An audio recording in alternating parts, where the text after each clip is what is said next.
Há 124 anos, a história do Brasil mudava de rumo com a proclamação da República. A data marcou o fim da monarquia brasileira com a instalação de um governo provisório e a publicação do decreto número 1, anunciando a República Federativa. Vamos saber mais sobre o feriado de hoje com Pablo Magalhães. 15 de novembro, feriado nacional. Hoje é dia da proclamação da República. Essa data realmente devemos comemorar? Que reflexão devemos fazer? Sobre o assunto, converso com o professor Fábio Antunes, do Instituto Federal do Norte de Minas. Que comemoração devemos ter, se é que temos que comemorar essa data, Fábio? Nós temos que comemorar sim, Pablo, porque a data da proclamação da República é o momento em que no Brasil nós rememoramos a migração, a transição do regime político monárquico para o regime político republicano. O que consiste isso na prática?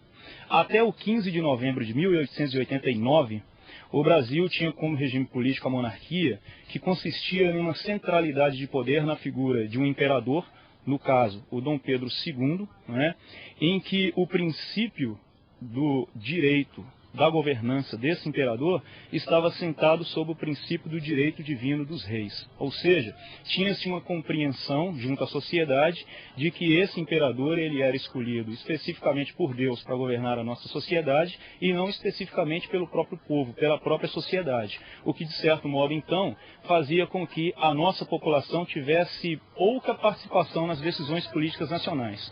O que passa a acontecer, então, a partir do 15 de novembro? Com a proclamação da República, e o que significa república? Do latim para o português significa coisa pública ou coisa de todos. É um regime político em que, pelo menos na teoria, a sociedade ela tem uma maior participação na escolha dos seus representantes no poder. Ou seja, nós escolhemos os nossos presidentes, os nossos governadores, deputados, senadores, vereadores, o que implica também uma maior, não só participação popular, mas também uma maior responsabilidade do próprio povo quanto a essas escolhas e as decisões tomadas por esses representantes junto ao nosso país. Diante dessas informações, Fábio, que reflexão devemos tirar e fazer para os dias atuais? Bom, a nossa sociedade ela tem um discurso assim que é questionável quanto a imputar responsabilidade pelos atos políticos apenas à nossa representação política. E o que eu quero chamar a atenção aqui nesse momento é que, assim como está garantido na nossa própria Constituição de 1988, no seu parágrafo único do artigo 1º, todo poder emana do povo, que o exerce através dos seus representantes eleitos ou diretamente através da lei. O que significa isso?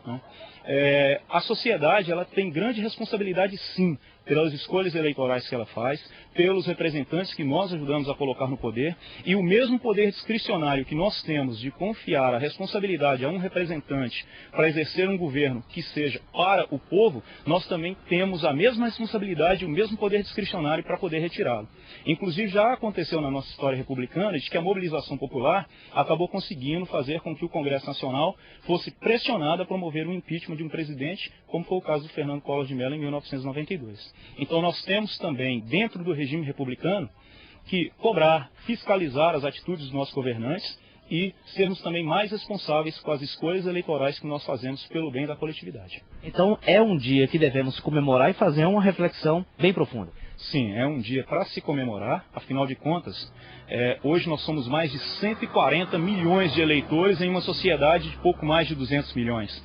No período monárquico, nós não tínhamos a oportunidade dessa participação política porque os nossos governantes eram escolhidos, teoricamente, pelo princípio de direito divino dos reis e esse poder era transmitido hereditariamente. Hoje, nós somos plenamente responsáveis às escolhas políticas que nós fazemos, inclusive quanto aos nossos representantes no poder. Então, nós somos responsáveis e nós temos que ter responsabilidade por essas escolhas porque elas influenciam o bem ou o mal da coletividade constantemente.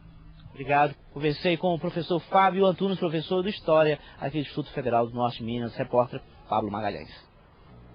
O anseio do povo por um sistema democrático com mais liberdade econômica e menos autoritarismo.